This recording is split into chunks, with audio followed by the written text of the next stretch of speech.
Hello and good morning. It's me, Kenny Polcari, your host of the party. And oh my God, what is going on today after what we saw yesterday? Today is Tuesday, October 3rd, 2023. And here is what you need to know. Bond yields continue to surge, right? The 10-year up double digits in 6 hours. Utilities and energy names getting crushed.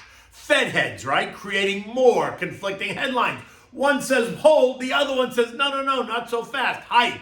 Earnings are to start next week, but only after we get the next inflation reading. That will certainly cause anxiety for some. And what do we have for dinner tonight? Well, this one is simple and so easy to make. Spaghetti con melanzane fritti. But we'll talk about that in a moment because it sounds so much better in Italian, right?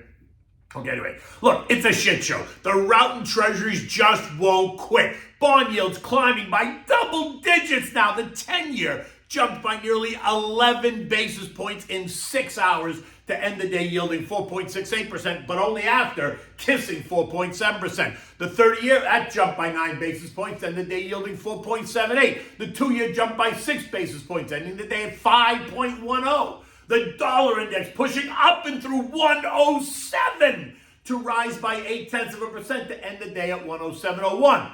Yesterday morning, remember I said to you that yesterday morning we're seeing strength in the dollar again, right? It was up 16 cents at 106.32, making a new high for 2023. The prior high was back in March, and when the dollar kissed, that's when the dollar kissed 106. Remember, 108 now is the upside target. Well, sports fans, we are now less than 1% away from 108.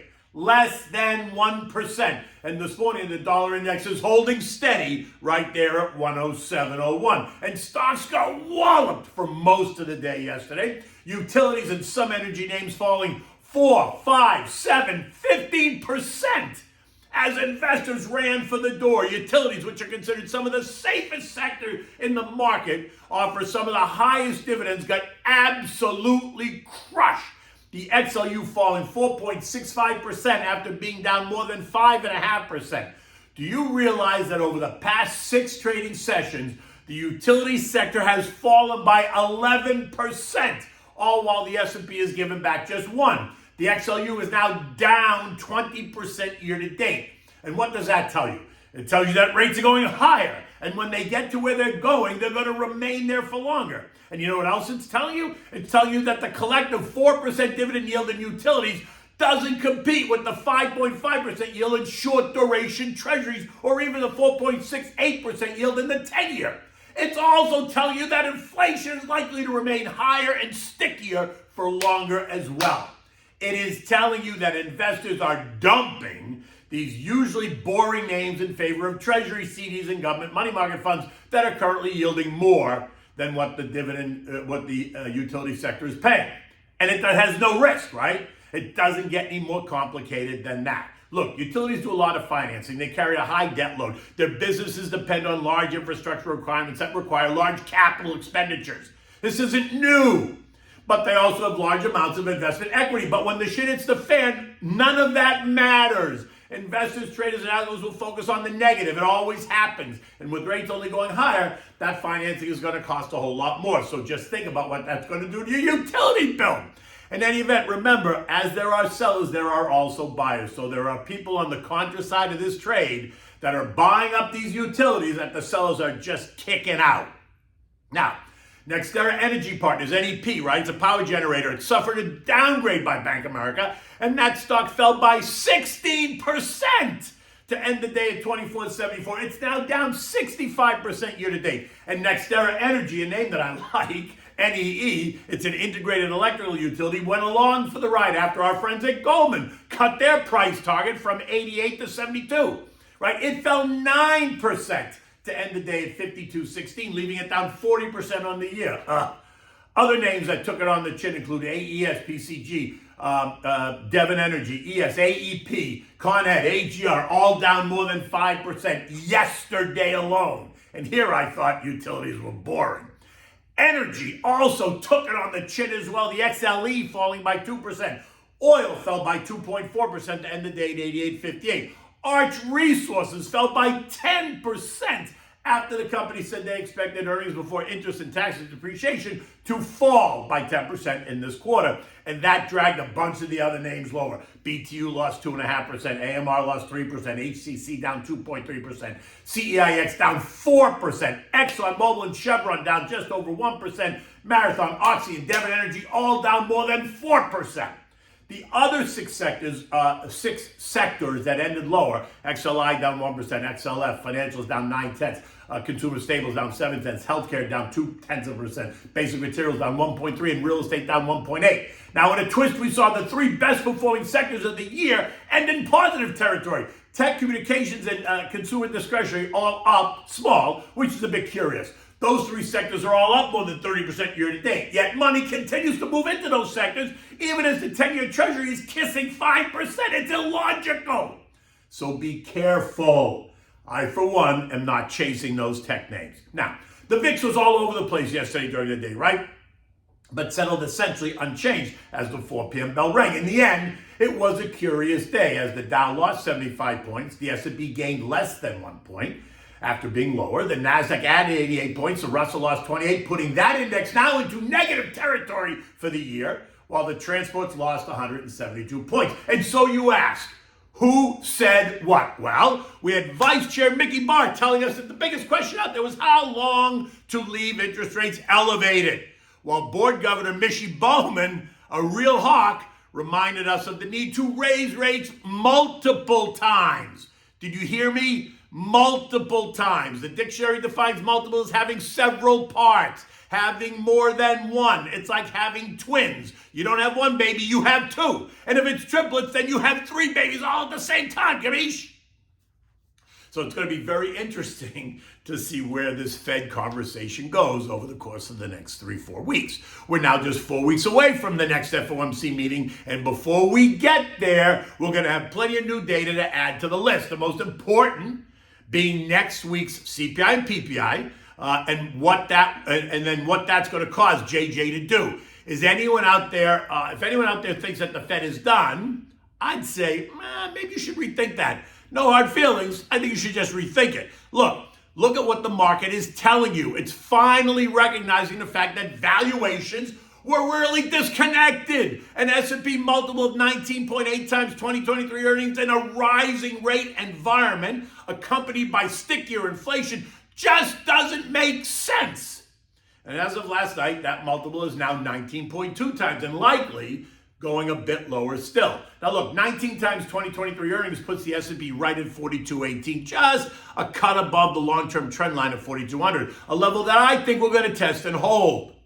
This is, of course, unless the data remains so strong and inflation remains even stickier than we think.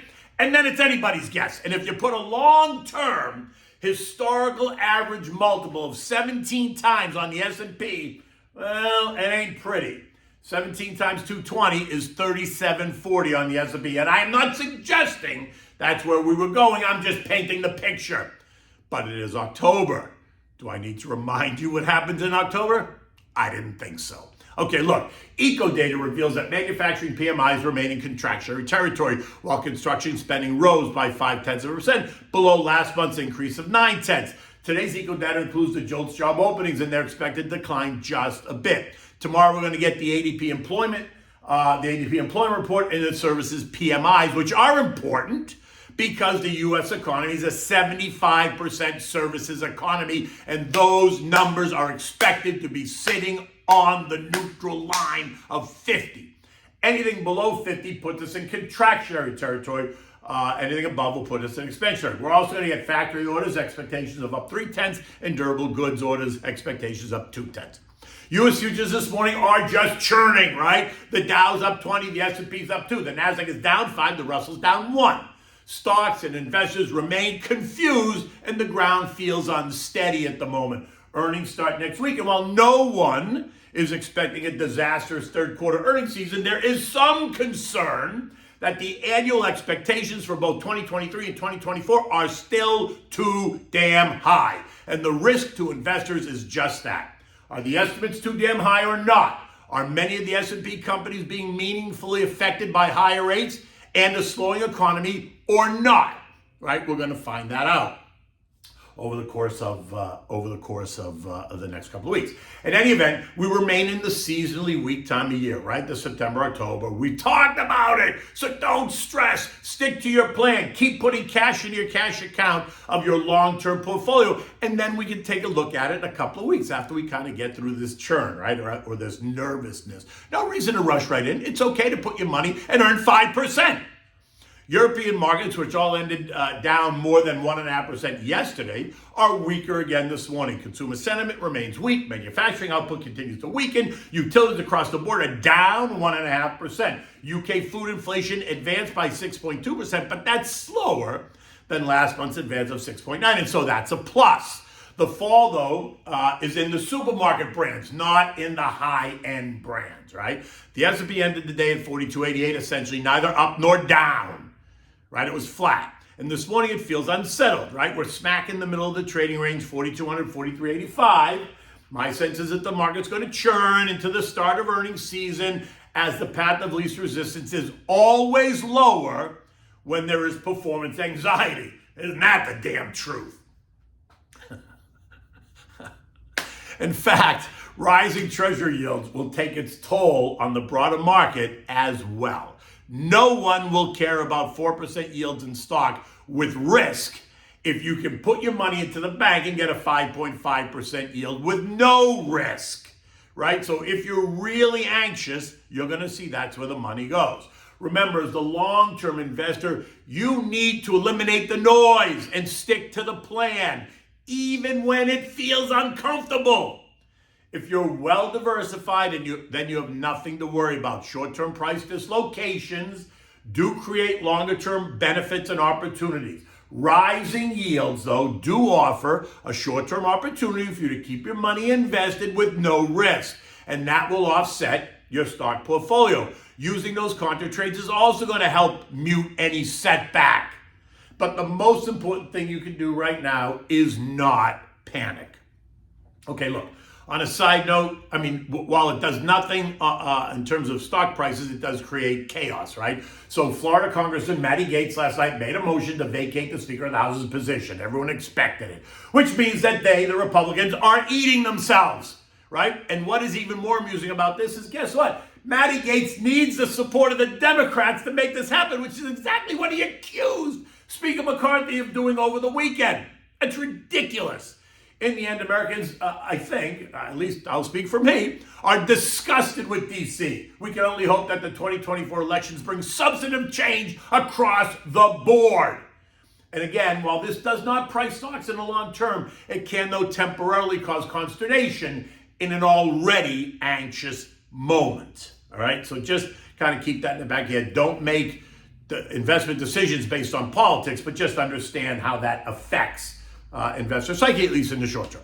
Okay, what do we have for dinner tonight? We're having the spaghetti con melanzane fritti, right? So it's spaghetti with fried eggplant. It is simple and fantastico. Now, for this, you need one large eggplant, which you're going to peel. You need a half a pound of spaghetti. You need sunflower oil, basil, and fresh grated Parmigiana cheese, right? Now, this feeds about 2 people, so just so you understand.